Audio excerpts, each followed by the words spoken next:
Well thought of Pero ulit ako. Ganda ng concept.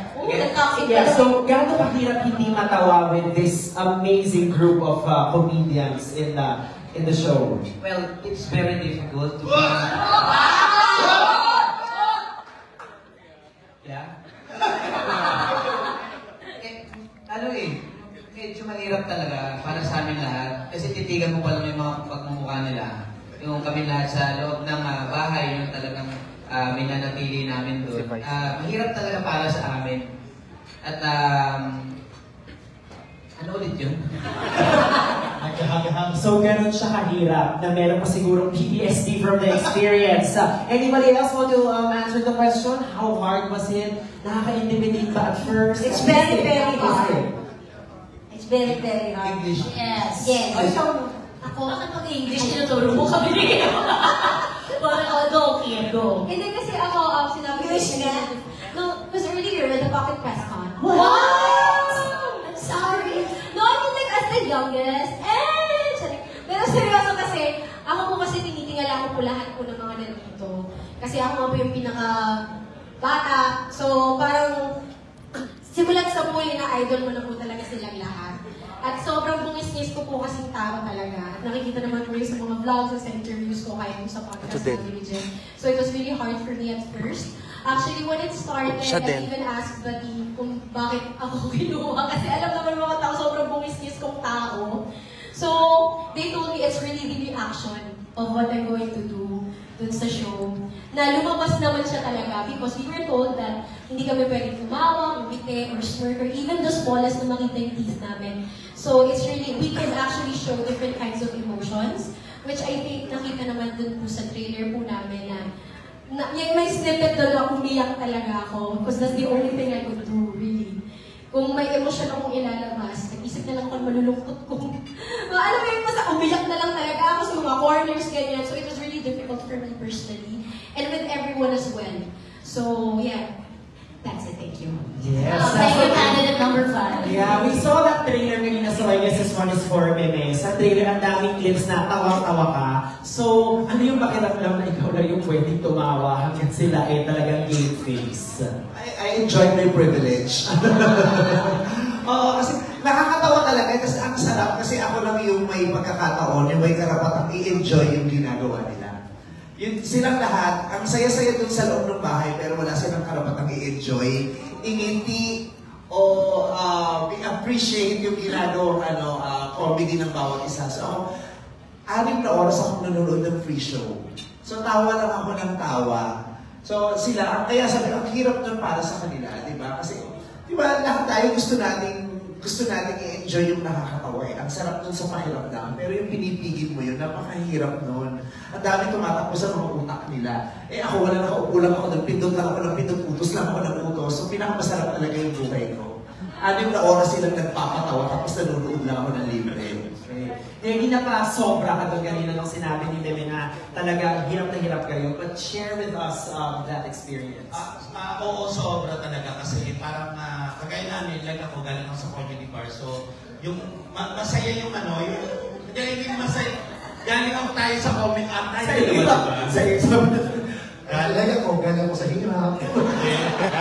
Wow! So, pero may mayaman siya. Meron din kulianigin na siya. Akala ko maganda sa paningin to. Mahirap kasi talaga kasi makita mo, sabi nga ni Boy kanina, makita pa lang yung itsura like si Ate Peachy. Yung wala pang ginagawa. Ate mo ako? Si Nanay Peachy. Si Peachy. Sinisure ko lang bata. Ang bata ka. Hindi siya kasi yung parang kayo wala pang ginagawa, talagang katawa ko. Ang hirap magpigil. Yung hihinga, ang hirap pigilin, paano pa yung tawa? True. Anybody else want to share how hard it was before we move on?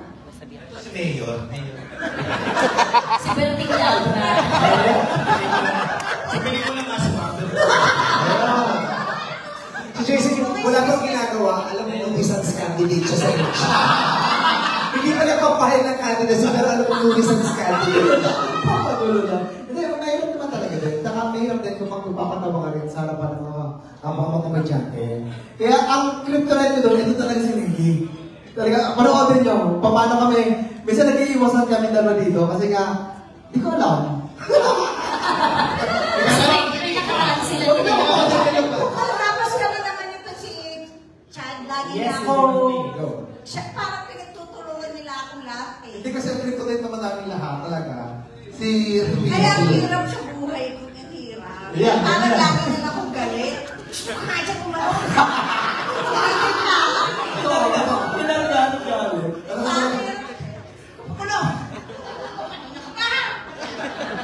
Siya nagalit-galitan. Alright, okay, so let's move on siguro to our showrunners. So the format, of course, is very new and we are very intrigued with the show. So what we want to know is ano ang mangyayari pag may natawa? So do share with us the mechanics of the show. Similar to the international franchise, kapag tumawa sila, may, ano naman, hindi man eliminated kaagad, may warning, so may yellow card sila. Pero as simple as smiling or konting lift lang ng lips niya, smirk, ano na yun, counted yun kaagad as smile. And then, kapag ulitin nila yun, mapatatawag sila ng red card, automatically eliminated from the show. Yung red card na minention nga natin kanina, that's basically a signal of somebody getting eliminated. So balik lang tayo kay Meme. Dahil nga kanina sabi mo, all you could do was laugh and enjoy the show. Gusto namin malaman, may ambag ka din ba para mapatawad yung mga contestants? Meron ka rin bang attempt to maybe eliminate some of them? Wala akong ambag para patawarin sila. Pero pag pumapasok ako sa loob, yun lang yung time na pwede sila mag-enjoy with me. So nagtatawanan kami, doon na lang kami naghahawi na nagbibiruan kami kasi pwede tuwing papasok ako sa loob ng bahay. Ibig sabihin, meron akong pangit na balitang ibibigay sa kanila. So bago ko ibigay yung bad news or yung verdict, mag-uusap-usap na muna kami doon, at doon lang yung chance nila na pwedeng tumawa at magkakaroon sa akin. So safe space ka pala doon. Yes. Na very, Pero pag nandun ako sa loob, hindi na sila safe. Oo, isa sa kanila na lang matitigo. Oh, okay. So the plot thickens. Again, another question naman about the cast. Sino sa inyo ang biggest threat nung day 1, nung una kayo nagkita-kita? Who did you consider as your biggest threat in the competition? Yes, Chan. Ako talaga, si Ate Pichi talaga, si Rufa Quinto talaga. Yung pagkita mo talaga sa kanya, kasi alam mo, hindi siya ito ang pinakamahirap kay Ate Pichi. Hindi siya nagpapatawa, pero nakakatawa. She has the intentions of making you laugh, but a simple gesture yung smirk, yan, wala ginagawa niya. Yung magsasalita, normal na yung pagsasalita, pag tinitignan ka niya, tapos pag kumilos, matatawa ka na talaga agad sa kanya. That's a very natural yung comedy niya. Kaya siya talagang biggest threat na for me, tsaka sa karamihan sa akin. Grabe. From the gentleman there, sino ang biggest threat sa inyo when the competition started? Same. Ano siya? Malaking joke. Yes, joke personified. Bitchy. So I guess gusto natin malaman, sino ang biggest threat para sa biggest threat ng competition? Hindi, ako silang lahat din naman kasi. Gusto mo si Joby? Oo, pero baboy lang minsan yung iba. Mabaho yung joke. Hindi, syempre, mga, alam mo na yung iba. Pwede ba sabihin nyo? Baka na lang nila. Hindi yung mga Pagkatapos nung competition, nandun siya sa office. Pero malaki talaga. Nandun siya sa parang office ko, tapos nagsusubong siya sa akin. Pwede ba yun? Baboy-baboy na nung iba. Kaya kasi talagang kulang na lang. Si Gerard, yung ano niya, inalagan. Ano ba yan? Oo, Wala ko sinabi, ano lang. Kasi nga wala na kami pag-asa. Kailangan So anyways, yun. Pero yun, actually, ayan, si Gerard, ito, parang lahat sila pinagtutulungan nila akong lahat. Kaya, Huwag lang natin kwento yung action na nangyari. Kasi baka bigyan lang natin sila ng idea. ng ano lang. Timodo po silang lahat. May nagtalik po sa loob ng Aminin na namin, Chan, aminin na namin. Lalaki sa lalaki. Actually, 9 months na to. Reggie, magiging ama ka na. Okay, siguro this question is for Tuesday. Yes. So this is a strategy game. So may mga alliances pag naganap very quickly. Oo. kasi para lang sa awareness ng press, wala po kaming kaalam-alam kung sino makakalaban namin. So yun yung ang sabi ng 10. Kaya nung pumasok si Vice, pati Ruben, nanalo kami natawag, kala namin kasali siya. Sa totoong buhay. Akala namin ni Kim kasali. Ano to? Oo, kasi isa-isa pumapasok. So lahat isa-isa. Alam mo yung feeling na masaya kasi makakasama mo sila. Na meron ko, makasama tayo sa project nila. Hello, matatanggal ako. So, sa madaling salita ba, sa simula, pupunuin ka nila ng pag-asa hanggang nung pumamasok na nasisima na yung pag-asa. Tapos sila, meron pumasok siya, hindi niya pa sinasabi. Meron siyang seryoso lang siya. Oo, ginagawa niya. I love it. Wala pa idea. So, nung may break, di ba, magbibihis kami for whatever characters ang gagawin namin sa loob. By the way, there are people who helped us develop whatever strategy kung meron kami. Pagkita talaga namin kay PJ, yung mata namin, di siya nagkagano na, okay, may pagtutulungan na tayo. Kaya alam Hindi na siya iniwan. Pero meron nga, may mga nakita ko parang nagmampihan, kahit hindi nag-usap. Nagbabanyo siya, pinuntahan ni Chad. Pinuntahan pinanood. May nagtandeman. Pero sa awa ng Diyos, wala, hindi ako natawa sa kahit sa kanino sa kanila. Okay, baka may masabi pa. Okay, but may dramatics din pala involved. So, our next question, of course, is for our showrunners. So this is for Darren. So, LOL Philippines is an Amazon original, but can you share with us how we added a Filipino twist to the show? I mean, this is why we love this format, I think, right? Because we've done it now over, I think, 20 territories, and each locale finds a way to make it really local. And this one, I mean, setting it at Lola's house, I think was... Kinig ka, PG. So kasi Masuso ka kasi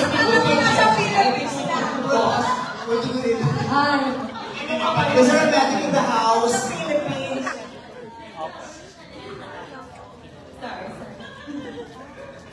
Setting it at Lola's house, I think is a very good way, right? We, of course, have the cream of the crop here, the best of the best, and seeing them with their individual kind of strategies, characters going in. That's been the most fun for me as a Thai person, like to watch, because even I can appreciate that, right? Yes, thank you. For Madonna, so we can feel the chemistry of the cast, but you felt this like way earlier than all of us. But can you share with us, just like as a show producer, how inspiring that was while filming was happening?